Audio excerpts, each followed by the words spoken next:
Good evening, Greg here. Burning both ends, burning on the back end of Monday. It is 11:25 p.m. Pacific.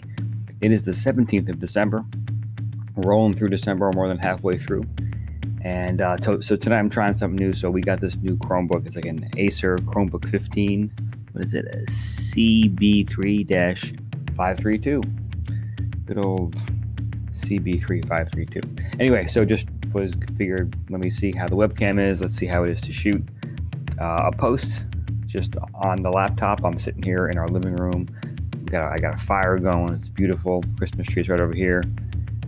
So I figured let me just do some work in the living room next to the fire and try to post with this laptop. See how this is. I have to admit, I'm not impressed at all with the webcam, and it seems like there's no way to adjust the resolution or anything. So, but anyway, we'll make do with what we have. So, first thing I want to light up a conversation about motivation's tough, at least for me during this holiday season. The holiday party temptations are definitely alive and kicking, and it can just be kind of tough to put that extra effort in, to kind of like go that extra mile. I just sometimes I feel, it just like the fight's a little harder sometimes. Maybe it's because it's, been such an amazing year of work, and it's, good time to relax a little bit. But anyway, gotta fight that urge to take a step back and just, keep pushing. And this is where I'll hit again. So patience is coming around again to deliver in a huge way with the Fundraise Up situation. Just I've been very patiently just kind of poking and prodding and asking questions and kind of staying on top of folks and just keeping these conversations going. And it's amazing how that patience really unlocks, the development of the idea. And I'll hit one. So this is a business hypothesis, straight out of iCore training. I did this iCore training this summer. It's a lean startup training, and so it's all about customer discovery. It's about creating hypotheses, kind of like a question or a statement about the business model that can be proven true or false through customer interaction.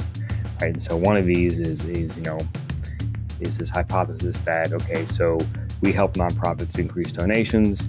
So that's good for the nonprofit for obvious reasons. It's good for us because it creates revenue. And I figured it's also good for the bank that has the account for the nonprofit. If there is higher balances and more money going into the bank account, the bank will like that.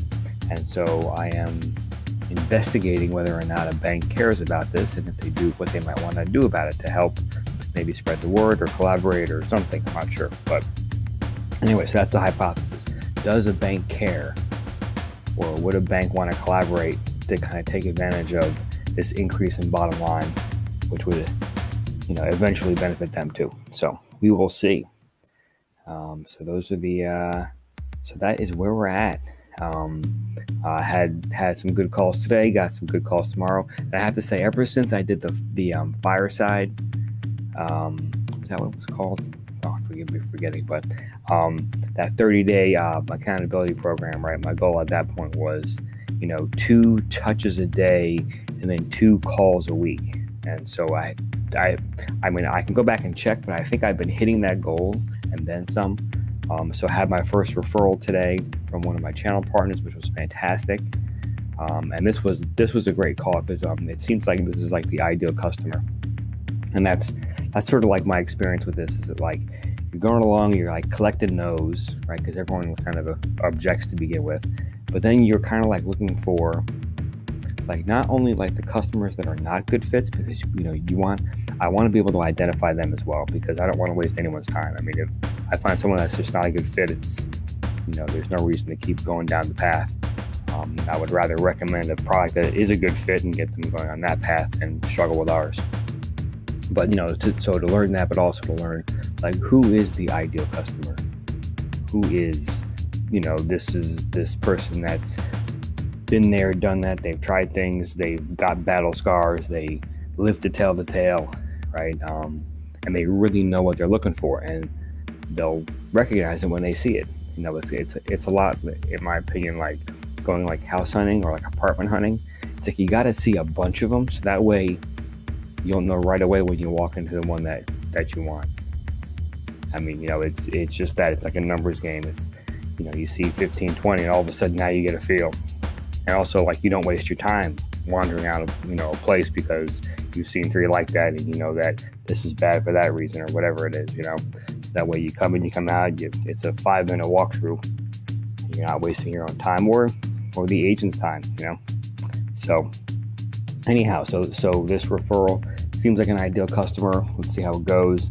We're in that kind of awkward time right now where it's the end of the year, so there's a lot going on for these nonprofits. So a lot of conversations begin now, but then kind of instantly get punted to January, which is totally cool because the patience and persistence game is being played, and this is long-term, this infinite game style.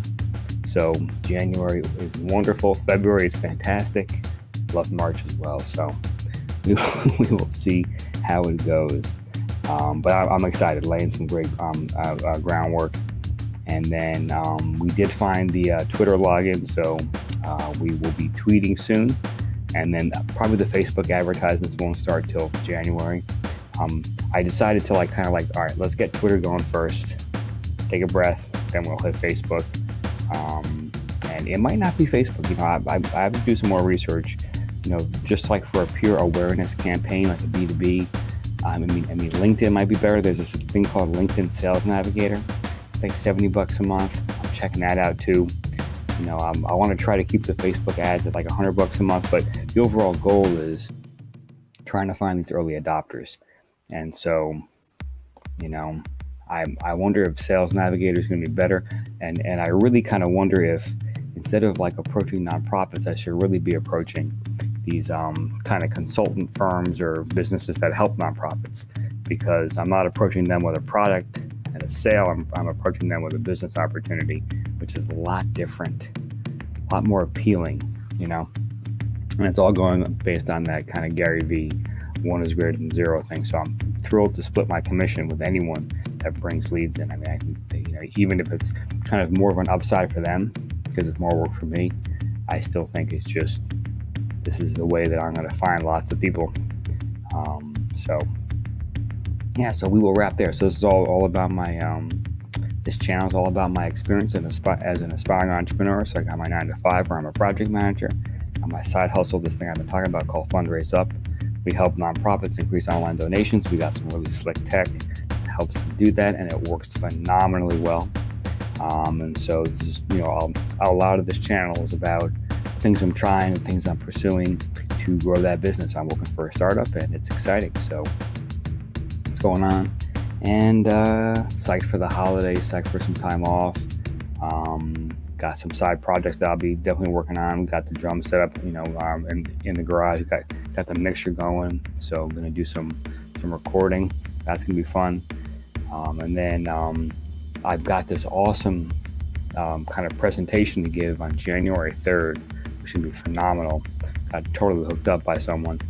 This is all for Fundraise Up, so I'll be presenting to like the American Red Cross and some pretty big charities. So I'm going to be practicing my pitch, practicing my delivery. So that's going to be awesome. That's January 3rd. So we'll rock on that. And so I will wrap there. So I will try to add the drum track to this, so there may or may not be a drum track in the background. I'll see how easily I can whip this, send this thing out of this Chromebook, and then download on my other machine and add some tunes. So hopefully there's a beat in the background. G Money's my alter ego. I write these beats. Check them out on SoundCloud. Whether or not there is a beat in the background, there's a link down in the description. There's also some other great links down there. Check those out. And I will wrap there. So let's see. Get some sleep. Wake up tomorrow with my mouse. There it is. Crush it, light it up, do great things, and I will end you in the morning.